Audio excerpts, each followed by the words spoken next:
अत्याचाराच्या घटनेने बदलापूर पुन्हा हादरलं। स्कूल व्हॅनमध्ये 4 वर्षीय चिमुकलीवर अत्याचार। आरोपीला कोर्टात आणलं। संबंधित शाळा अनधिकृत असल्याची धक्कादायक माहिती समोर।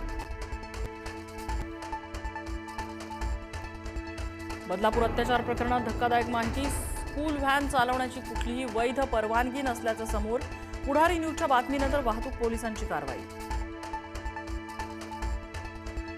राज्यातील कायदा सुव्यवस्था राखण्यासाठी राज्यात स्वतंत्र गृहमंत्री असावा। बदलापूर घटनेवरून माजी गृहराज्यमंत्री सतेज पाटलांचा मुख्यमंत्री फडणवीसांवर निशाणा। बाळासाहेब ठाकरेंच्या जन्मशताब्दीनिमित्त राज ठाकरेंची सूचक पोस्ट। राजकारणात लवचिक भूमिका घेण्याचे संकेत। राजकारणात कधीतरी बाळासाहेबांना पण लवचिक भूमिका घ्यावी लागली। राज ठाकरेंची पोस्ट।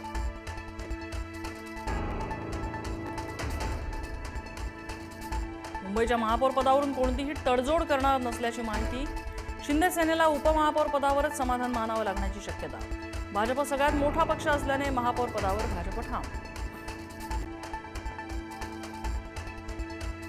मुंबई महापालिकेवर शिवसेनेचाच भगवा फडकला पाहिजे, त्यासाठी एकनाथ शिंदेंनी उद्धव ठाकरेंना पाठिंबा द्यावा। भास्कर जाधव यांचं आवाहन। महापौर पदासाठी शिंदेंच्या शिवसेनेचा पाठिंबा घेणार नाही। एवढी वाईट वेळ आमच्यावर आलेली नाही, संजय राऊतांचा टोला। महाडमधील राड्या प्रकरणी मंत्री भरत गोगावले यांचे पुत्र पोलिसांना शरण। हायकोर्टाने झापल्यानंतर विकास गोगावले 50 दिवसानंतर पोलीस ठाण्यात आले।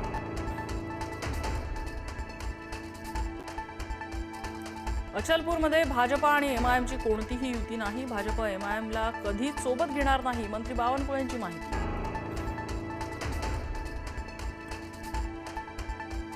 शिवसेना प्रमुख स्वर्गीय बाळासाहेब ठाकरे यांची आज 100वी जयंती।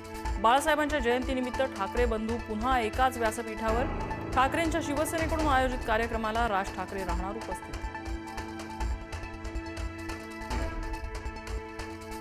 पंतप्रधान मोदींकडून बाळासाहेबांना अभिवादन। महाराष्ट्राच्या प्रगतीसाठी बाळासाहेबांच्या दृष्टिकोनातून प्रेरणा मिळते, मोदींची पोस्ट। तर ज्या बाळासाहेबांकडून प्रेरणा घेतली त्यांची शिवसेना भाजपने फोडली, राऊतांची टीका।